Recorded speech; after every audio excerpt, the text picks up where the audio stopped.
What's up, fam? Welcome back to Live Like Low. So today we're doing a get ready with me. So tap in, okay? I'm gonna be going through my morning self-care routine, and don't by me, okay? So yesterday I went out and I forgot to take my makeup off. So my skin is like hella dry. So definitely about to get into this. But if I don't do this, y'all, I'm on break for content creation and perfection, bro. So in order not to be a perfectionist, we're just gonna make these goddamn videos. So get the fuck with it.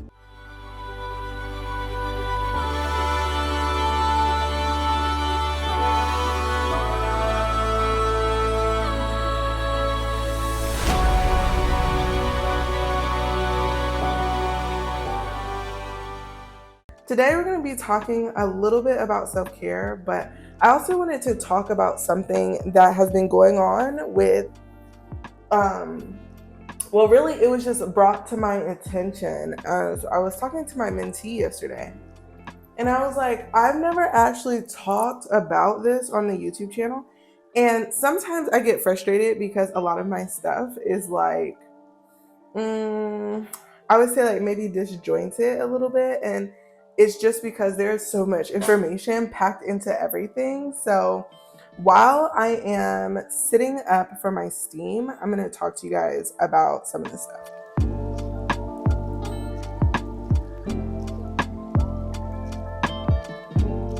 Okay, so while I'm sitting here for my face steam, I feel like something that's kind of not being said, and I think that it does need to be said, right, is that in this spiritual journey, there is a lot of stuff that like people just, they aren't going to tell you, okay?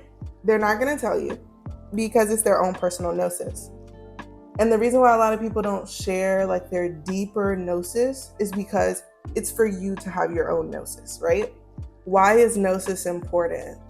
Your gnosis that you develop your gnosis is basically like your inner wisdom, your inner knowing through all of your practice, through all of the things that you've kind of figured out through this entire lifetime, right? Everything that you're doing, everything that you're learning from, breaking generational curses, dealing with certain types of relationships, you become wise in a certain gnosis.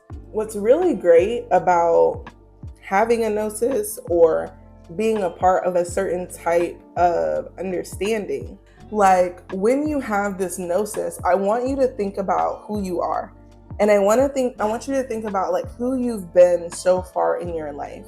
And think about the wisdom that only you have. And when people need advice for a specific thing that you've been through, they come to you, right? They come to you. They want to talk to you because they know that you have the wisdom that they need in a given situation, right? And that's a part of your gnosis, how you see the world working, your world point of view. It encompasses the hidden knowledge that you have reaped or taken from the non-physical realms, right? Y'all, this feels so good. I was grateful to have bought this. If you guys look at my Amazon storefront, there's a self-care panel. I have this on there. Oh my God. This thing is amazing. I'll probably have a review that will come up talking about this device. Now I'm going to pour myself some tea. Look at me with the tag still on it. You like my crystal cup? So what I want you to understand is as you're moving within your own gnosis, you're getting all the stuff that you need to like fully understand some things about yourself. So I find that in the spiritual journey, like I was saying, people don't discuss all the time in depth what their personal gnosis is. And a part of that is to get you thinking about what your own personal gnosis is. Why would somebody want to make you move into having your own if you knew theirs? That would probably help you develop. It's because there are some people who have a religious mentality. And in the spiritual community, it's important that you detox that part of yourself. Now, the reason why it's important that you detox this part of yourself is simply because you can't create something new out of confusion, okay? And what you kind of need to know at this point, sorry, I'm like digging through my bag. Just give me a second, let me pull stuff out. So what you need to understand is that even though people don't discuss their personal gnosis, what they do is they take you through the process that they went through to achieve their gnosis, which is cool. And that's helpful. But sometimes we need to know who we're learning from and what their actual gnosis is, right?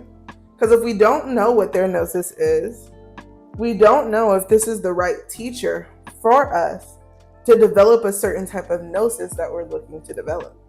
Now, sometimes Spirit will send you to someone whose gnosis is very different from you. But when you understand that the person that you're learning from has a different gnosis, guys, you're able to then get what you need out of this situation. Does that make sense? Y'all, I'm like a crazy person when it comes to my eyebrows. So like, when it comes to your own personal gnosis, you need to be sure of how you're moving and who you're learning from, and whether or not that person has broken through the things that you're trying to break through.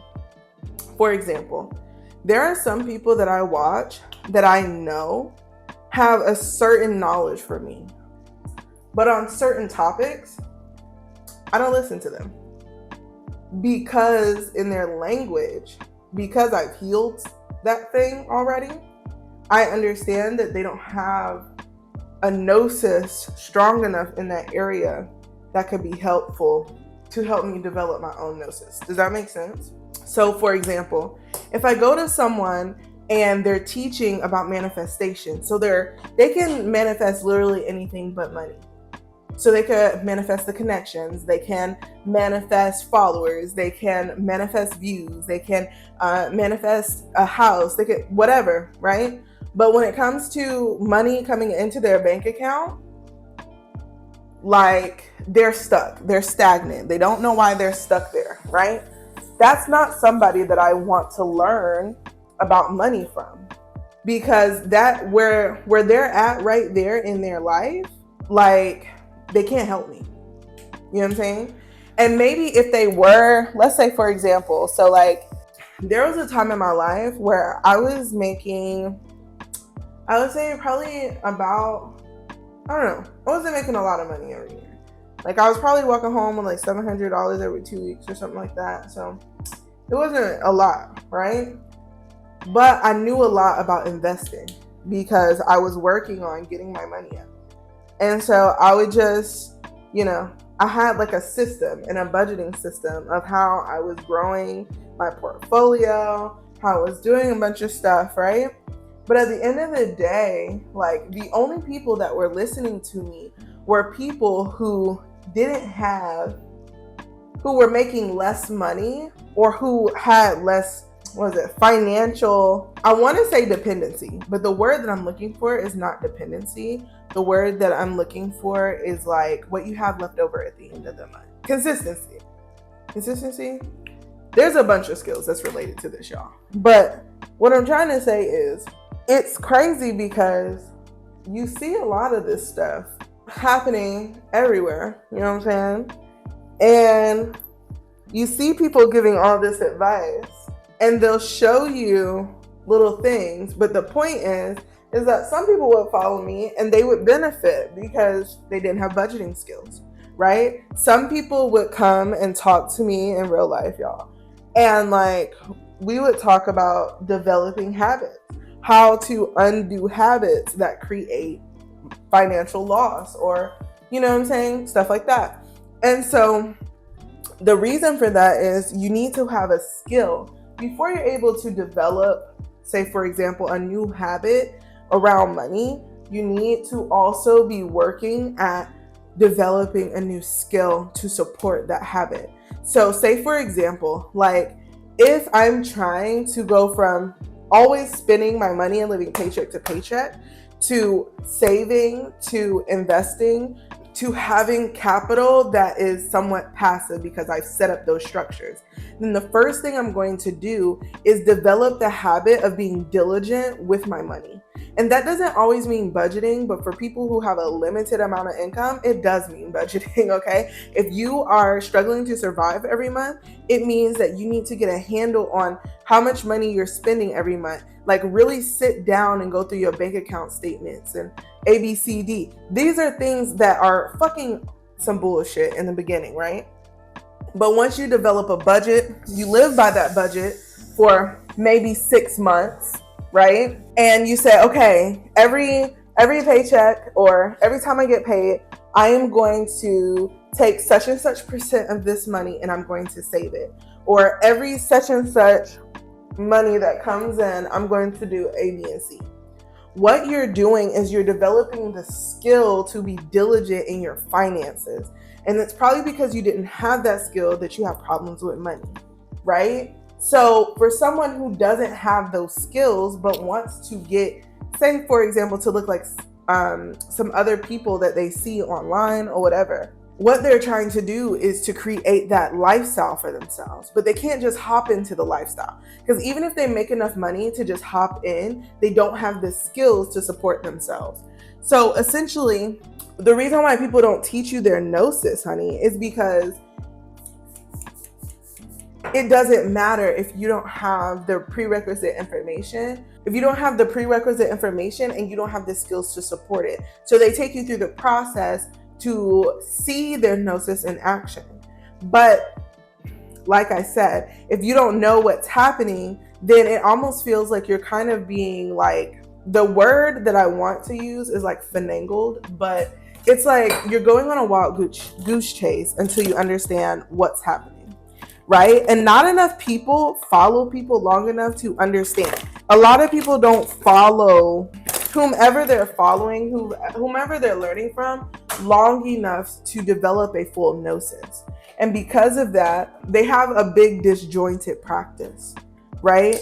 The practice becomes disjointed because you're learning from a bunch of people who have different Gnosises, but you don't stick with them long enough for them to reveal the Gnosis. And that's partially like their fault, but it's also because of consistency. So let's say, for example, sometimes you come to somebody for certain information, but you don't need their total Gnosis on their entire spiritual or like holistic view of the world. You only need their Gnosis for a certain part of information that's for you at this time, right? So just so y'all know, because I know somebody's gonna ask, this is an Acura jelly mask. It's called Seriously Smoothing Blue Tansy Jelly Mask. While this is kind of sitting, we're gonna just get some more into it. And the reason why I wanted to talk about Gnosis before I go into what I was talking to my mentee about yesterday is because it really sat with me for a while. And I was thinking to myself about how I teach people now versus how I used to teach people.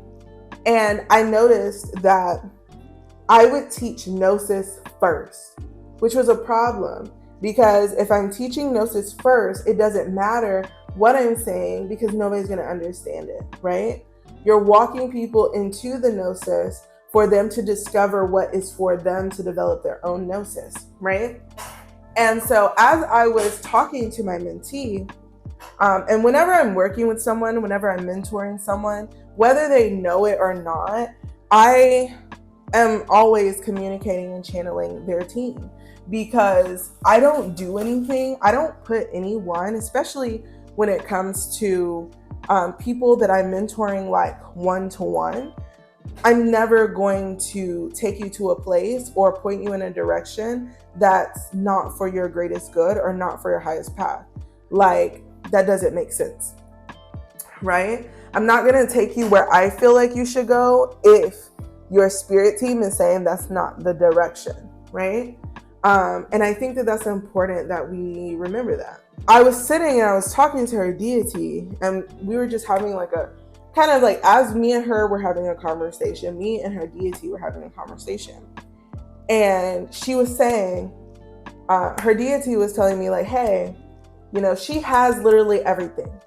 she's prepared, okay? And we needed her to move around in a given situation so that she would be ready.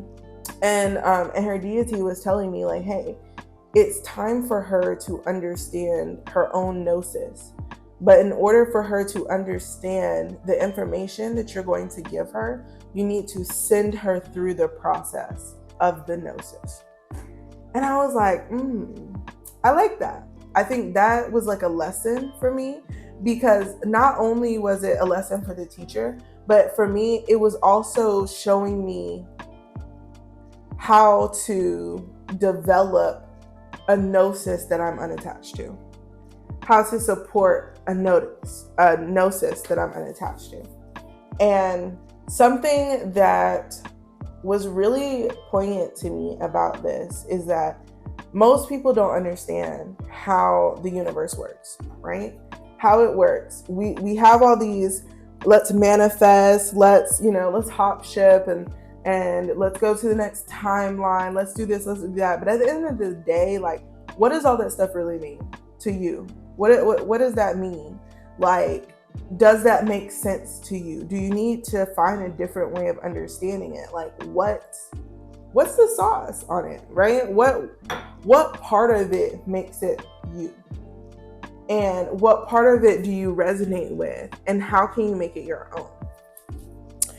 And I realized, like, because I was very deep into working through alchemy, that a lot of the things that I speak to you guys about are alchemical based. And so a lot of the videos that you guys have received from me are based in alchemy. So you'll find that even if you have never practiced alchemy, that when you are learning from me, you are learning the ancient Egyptian and the Hermetic way of alchemy. You're also learning other things that I have learned through the process of alchemy and my own gnosis. So as you are having these experiences, even through my own stuff, you're learning alchemy without trying to learn alchemy, even though I will be making some content to teach you guys more specifically in detail about alchemy. And the reason why is so that you guys can attempt it and see it happen in your life just from the basic point of view of it. And to understand that when you're manifesting or when you're creating something in your life, you are literally manifesting and creating the life that you want for real. And this door back here is getting on my nerves, y'all, because it's open. But I almost feel like it's so funny because it feels like I'm talking about something, but what is also happening is a door back there is open, but you don't know what's beyond that door. Like, it's dark. And sometimes the only door that's open to us is the door that has no light in it. Sometimes the door that is open to us is scary because it's unknowable. We don't know what's back there. We don't know what can bring us into the now, into the physical, right? And to take us into a dark part of ourselves or into a luminous part of ourselves that was hidden in our darkness. I just wanted to kind of hit on that for a second because that really brought that to me in such a beautiful way. Hi guys, Future Lauren here. I totally forgot to film the end of the video after it died. So I'm in the middle of doing my nighttime routine and totally forgot to film this video for my editor. So here I am doing it. All right. So so what I want to do is I want to close out us talking about Gnosis. I think that it's very, very important that when it comes to you creating your Gnosis, that you're not reliant on anyone else. Now, the reason for this is because your soul origin is different, correct? Everyone has one. Everyone is more unique than a fingerprint because it matches your energetic signature throughout all fractality of your existence, through all space and time universes, blah, blah, blah, blah, blah, right? So what you have to realize is that this Gnosis is always going to be specific to you, but what it's going to do is help you structure your identity, okay, who you are in the process of where you are, like right now. A mess, okay? I want you guys to understand that when you are developing your Gnosis, understand that you're going to take little bits and pieces from everywhere. What's important though is that when you're learning from somebody, it's important to digest their Gnosis. If you're on a particular topic, don't cherry pick inside of it until you understand the cadence of why someone does things. So I'm going to give you an example, because although like I'm not done with that series output, I'm going to give you an example that you can go right now on my channel, look up, see what I mean, and understand it, okay? So if you go to my Shadowwork Mastermind folder, right? Or playlist. If you go to that, you can start with video 1. Video 1 is going to lay the foundation for you to understand how it works. Now, video 1 is also going to give you an outlay of how things fit together. Now, video 1 isn't like a lot of information for you personally, because those videos start in video 2. Does that make sense? But it's like an outline.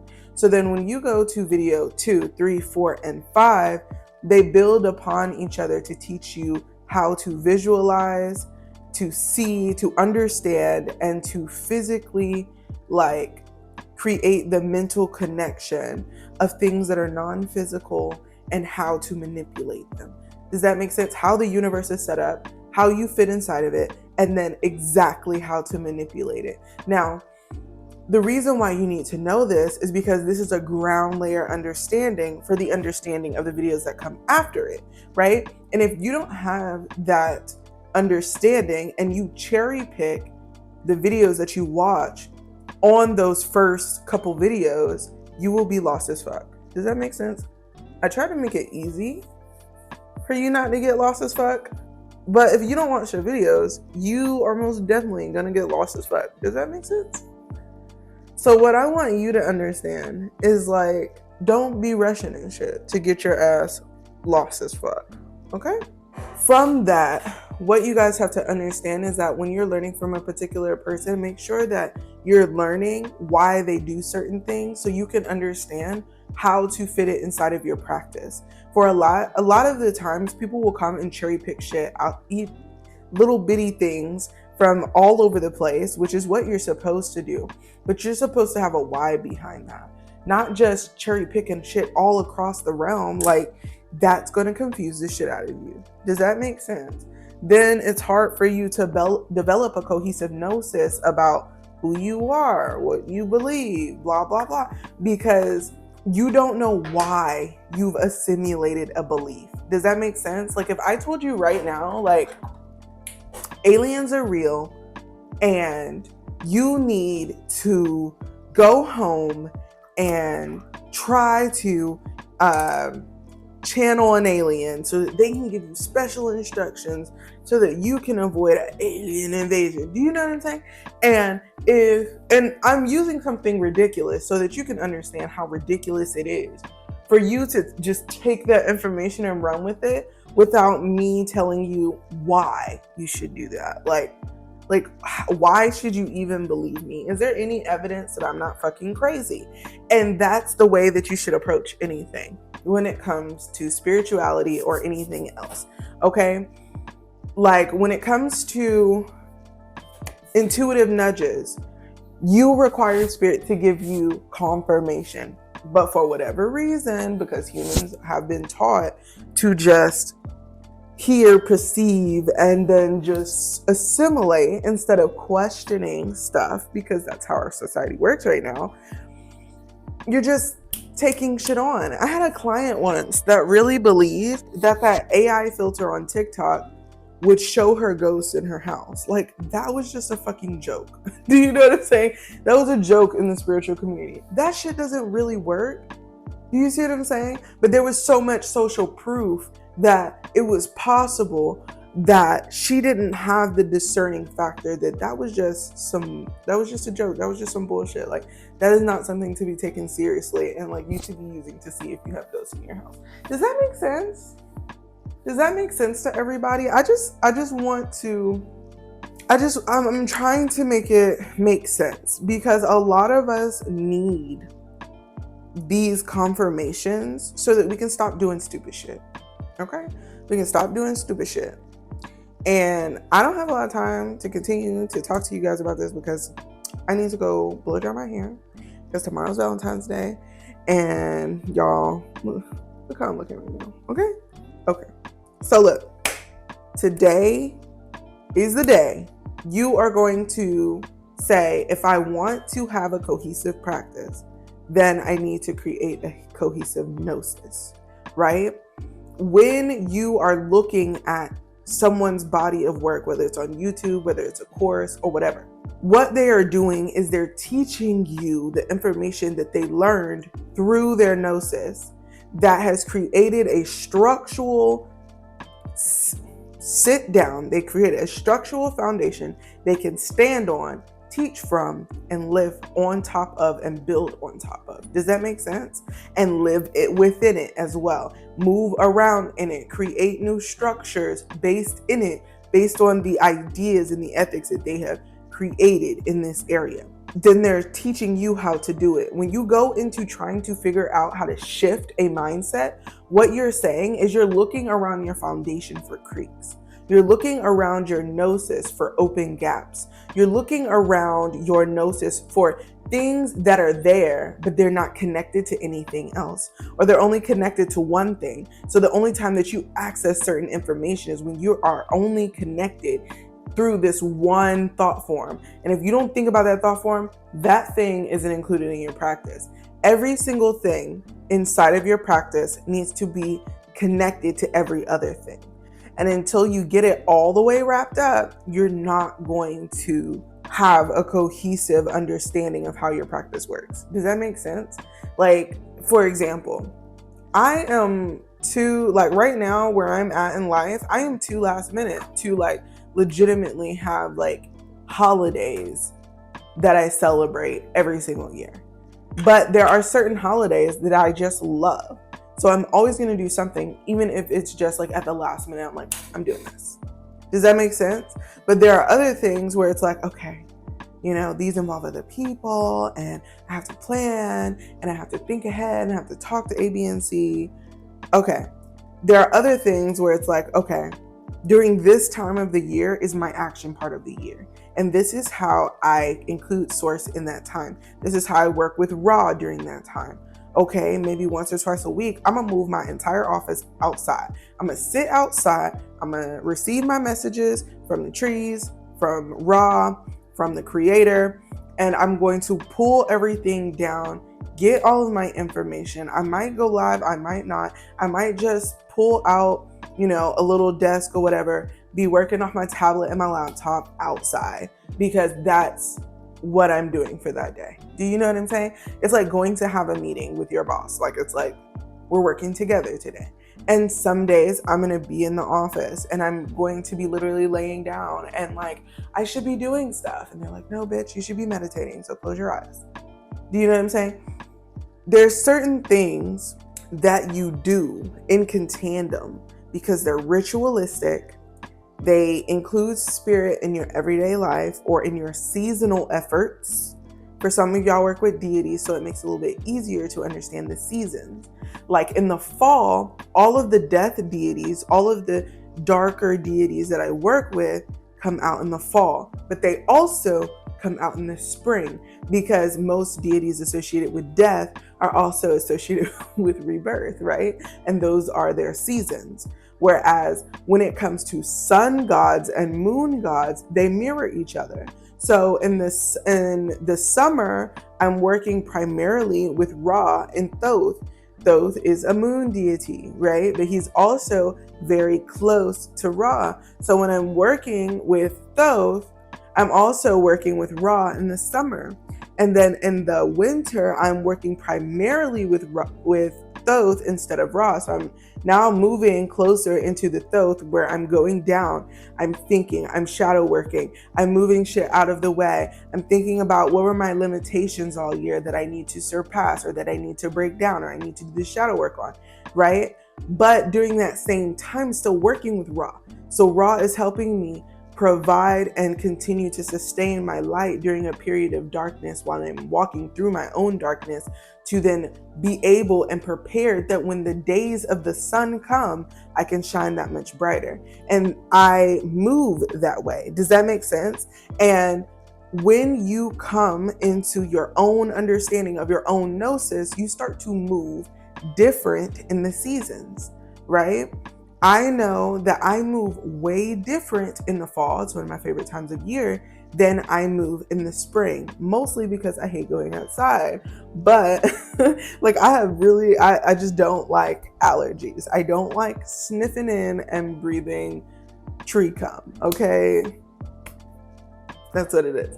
Okay. So in that understanding, we kind of have to start to understand that if you want to develop a gnosis, and you need to, if you're going to be in this spiritual understanding, otherwise you're going to have to take on a gnosis, okay? Most people, when they come into the spiritual community, will latch on to what I would say is like a template gnosis, right? A template gnosis is going to be something like Abraham Hicks, who's teaching you about your vortex and blah, blah, blah. So then you start with one of those templates, and then you add stuff to it to make it make more sense to you. So you might go from Abraham Hicks to learning about the Tesla 369, to learning about law of assumption, to learning about laws of the universe, to learning about alchemy, to learning about the different constituents in alchemy, the 3 processes in alchemy. Then you're starting to study people in the European and the American alchemy. And then you go a little bit further back, and now we're talking about Arabic alchemy. Then we're going a little bit more further back, and now we're back in Egypt, and we're talking about how they used alchemy, how alchemy is embedded inside of their system.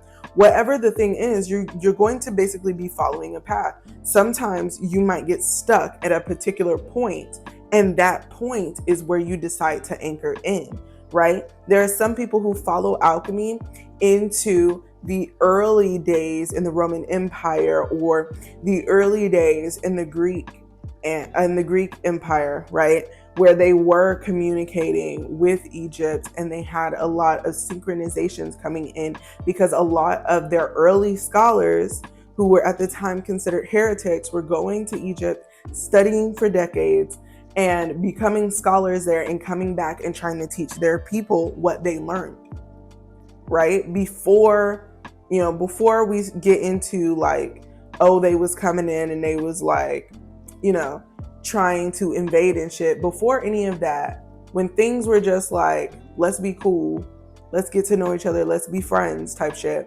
this is what was happening, right? And we need to start to be more cognizant of the fact that certain things come from certain places, and if you don't understand the understanding of it, so let's give another example. There are people who go into the construct of Thelema. There are people who go into the construct of, let's say, a Rosicrucian, the Golden Dawn. Okay, some people go into pre-made constructs because they're in the lineage of the Masons. They go into a pre-made construct of someone who has a community, and they have a mystery school, and they're teaching these topics, they're teaching these things, so that you can understand and you can be at that space where you can now have all of this information, and now you're starting to incorporate this information into a feasible structure that can support you throughout your life, throughout your downs, throughout your highs, throughout your stable non-movement stasis moments, where you can rely on that system. Some people cannot do it for themselves, so they get into major religions, okay? So they go into Christianity, they go into Abrahamic religions, they go into Arabic religions. Okay, so we're talking about they're a Muslim, and then they have all the different types. Okay, you know what I'm saying? You can be a Hindu, a Buddhist, a Jainist. Okay, you can get into Ifa, you can get into the Netaru, you can get into some of the deeper aspects of African religion. You can get into Vodou, you can get into Hoodoo, you can get into these other structures that already have a pre-made idea made for you. Okay, sometimes you gotta get initiated to understand what those ideas are, because it's a pre-made system. It's something someone else constructed, and then they created their own gnosis. That gnosis caught on with a few people. They created their own gnosis around that person's gnosis, and it expanded, and it kept expanding, and it kept expanding until it ruled a particular area of thought. And therefore now there is a standardization of it, and then there is a regionalization of it, and then there's a personalization of it. But it's such a system that's so well thought out that it's easier for you to grab onto. It's easier for you to add little things to help you understand and keep it moving. There are some people who are spiritual Christians. They can't walk away from the Christian faith because that is their structure, that is their gnosis template, but they will add Christian mysticism to that template. So they're not really like Jesus crazy and the apocalypse and you're going to hell, but they do understand the mysticism embedded in Christianity, and they understand all of the other nuances because that is what they feel like makes them a better Christian. Does that make sense? Everyone has their own thing. The thing is that you need to understand when you're learning from someone, what is the structure of their gnosis. That's why I'm so very clear with you guys, like where something is coming from. If I'm taking information from, let's say, for example, from a Loa, I'm going to tell you, okay, I learned this from Santa Marta, or I learned this from Baron Samedi, or I learned this from Papa Legba, right?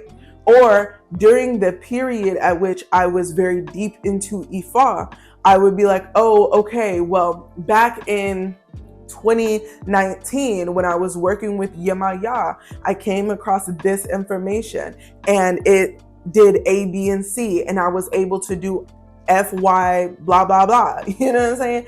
And then I'm able to take this information, and even though I'm not working within that same construct, that same tutorial energy, that same template, right? The energy at which Yemaya operates is still in my life, just in a different name, a different form. Does that make sense? So it's like, I understand that within my own self. I don't need anybody outside of me to approve of that. There was once a time where I did, right? So once you kind of get that understanding and you understand like, okay, this gnosis is allowing me to walk around and collect the information that is required for me to live my path, right? And so if you don't have a gnosis, then you don't have a code, a principle that you're living by in the spiritual community, right? In Kemetic, we call it Ma'at, right? We are living within the laws of Ma'at. We are understanding Ma'at. We become an embodiment of the balance of Ma'at. So when you are living your days, you are thinking like, okay, there are certain things that I just don't do, right? When I was younger, when I was a child, I would be really like an asshole to my family. But now I have an understanding of how they are, but I still honor them. But that doesn't mean that I'm gonna let them run all over me. Does that make sense? So it's like, I understand that. I understand that in that law of Ma'at, I can still respect my family without creating something because I'm angry or because they've hurt me or whatever. Does that make sense? Like, and being able to integrate those laws into your life to create a rule of ethics, right? I don't go out and just fuck up other people for no reason. You must have a reason, and when I'm justified to do so, I will beat your motherfucking ass, whether that's physically or spiritually. Does that make sense? I need you to understand, what are those for you, right? When do you decide to get your ass up and handle some shit? When do you decide to set boundaries, right? And why? Why is that embedded into your spirituality? Why do you do rituals on the full moon? What kind of rituals do you do? Are those done on a specific day? Is it every second Tuesday of the month? Is it only during a Mercury retrograde in September or August, right? What is it how do you operate? Are you an astrology person, right? If you're an astrology person, a lot of your rituals and things aren't going to be set at a specific time, a day, every year. It's going to fluctuate with the planets. You're going to be moving with planet structures. Because it changes all the time. It's not super consistent. So you're going to have to shift the days, right? So, Mercury goes into retrograde at a certain time every year. Jupiter goes direct at a certain time every year. The Lionsgate portal opens at a specific time. Do you know what I'm saying? The moon goes into a full moon at specific days, but it's not the same day every month, nor is it the exact same day every year, but it's around the same time. So you have an idea, a range of time that you're like, okay, I'll be doing my first ritual in February because the first full moon is in February this year and not in January, right? The first new moon, I'm be doing my first full year working in January because it's the second or third week of the month, right? You're starting to structure that idea based on what works for you, right? I'm an earth-based practitioner, so I move with the earth. If the earth is feeling a little bit wonky, I'm like, okay, so what do I need to do to feel grounded? Okay, this month I'm going to focus on grounding work. If I feel that the wind is very heavy, I'm like, okay, this month I am focusing. I'm seeing that, in the fall, it starts to get really windy around October, November, December, right? And then we start getting that frigid air coming in February with the wind. So during those periods of time, I'm sitting down, I'm focusing on my shadow work, I'm focusing on stabilizing my foundation for change. I'm looking at things that no longer serve me, switching them out with things that do, so I can be a more stable person, right? Because I'm preparing for change. The wind symbolizes change for me, right? But let's say, for example, I'm going on vacation, and in the place that I'm going on vacation, there's a lot of water. During that period of time, I'm going to be acknowledging the water, but I'm also going to be becoming more and more aware of my emotions, more and more aware of my self-expression, more and more aware of who I need to be when I need to be it, and whether or not I'm going to allow myself to come into certain situations or not, and if that's useful to me. Does that make sense? So when we're talking about building your Gnosis, what you're building is an understanding. What you're building is something very solid. And I know I said that I was going to make a conclusion, but here it is. So I just want you guys to understand that when you're building a Gnosis, make it what it needs to be, right? Do whatever it is that you need to do to make it make sense. Okay. Not everything is super duper straightforward and clear. It took me over, I would say, a 10-year period to fully develop my own Gnosis. It took me 6 years to understand where I wanted to ground my Gnosis. I, for a very long time, wanted to ground my Gnosis in African spirituality, but I needed to find something that was free-flowing enough for me to be the eclectic person that I am. I don't like authority, or I don't like someone who could tell me whether or not I could worship a God the way that they told me to do it and not the way that the teacher is saying to do it. If God says something to me, if the Neteru, if the Loa, if the energies say something to me, I'm going to do what the energies say, not what the person says, because I don't give a fuck about humaning. I give a fuck about doing what spirit tells me to do, because spirit is always right. Does that make sense? Spirit always trumps human. And that is a huge pillar in my gnosis. I'm going to listen to spirit over listening to flawed people and their flawed perceptions. I am going to surrupt any type of toxic or any type of tradition that doesn't serve me, because it's not necessary for me. Does that make sense? Like, if I have to go direct to a deity and say, hey, look, I need to understand A, B, and C, bring me the information and I want it clean, then that's what I'm going to get. I'm not like, and it took me a while to get to the point where I'm like, okay, I need clean information. Or I need to clean this information, give it to me straight. Like, what about this is not that it's uncomfortable to me? What about this needs to be cleaned up? There's a lot of information out there that is embedded with prejudice. Okay, I'm a Black woman, bitch. Prejudice. Okay, sexism, misogyny. Okay, toxic masculinity. Okay, we're talking about religious brutes. And then we're talking about people who are, for lack of a better term, like pedophiles, okay? We're talking about deep, intrinsic knowledge that has been hidden for a very fucking long time, and you're coming across this information. And you have to remember that this information was likely written by someone that was prejudiced against some type of person, and not to internalize their internal prejudice that's embedded in their work, so that you can understand how to cleanse it and work with it yourself.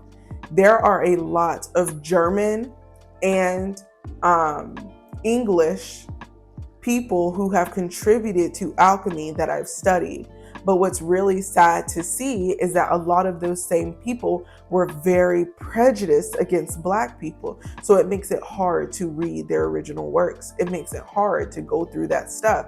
But if you are dedicated to understanding the gnosis that you're creating, you'll do it. But you need to make sure that you're not also internalizing that negativity in the process, right? And so I just want you to understand that as well. And this happens a lot in the Black community as well. There's a lot of internalized racism when it comes to African spirituality, when it comes to hoodoo, when it comes to root work, when it comes to a lot of our own indigenous practices made manifest through our trauma. And we need to understand that, yes, there are specific ways to do things, as they have created the system that has allowed us to prosper, or some of us to prosper over time. Some of us are just becoming able to connect to those things because of the type of oppression that we went through didn't allow certain things, right? In America, we had Protestant rule, okay? So there was no, there was no saints to attribute the Loa or the Orisha to. There was none of that. So then there was the root work. There were, the divination systems. There was medicine, right? So we do all of these things, and we need to understand that we are not a broken people, but that our information is very broken.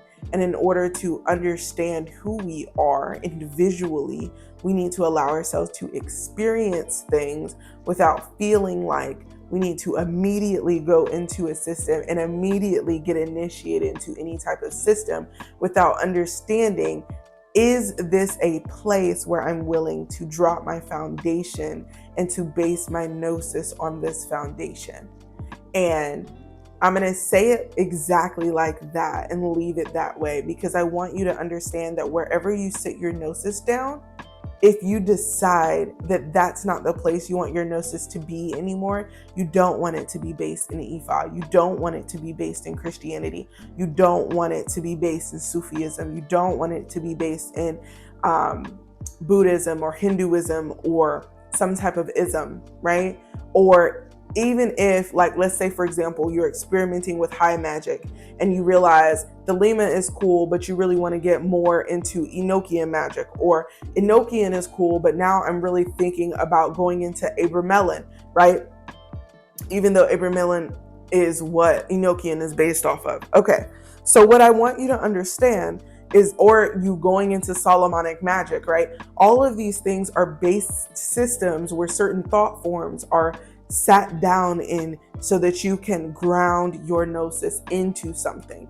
So understand that whatever you're grounding your gnosis into is going to become a stable part of your reality, and you cannot get rid of it. Or if you do get rid of it, it's going to take a lot of upheaval, because you're going to literally have to create an arc transfer. You're going to have to move that entire area. That's like, for example, it's like saying I got a car and I wanted my car to be carbon fiber. But then going down the road, I've had so many incidences where the carbon fiber wasn't strong enough, even though it's very light and my car can go very fast. So now I want to change the structure of my car to a full steel car. I might as well get a new fucking car. Does that make sense? So now I need to get a new frame, and I'm just going to paint it and make it look exactly like my old car.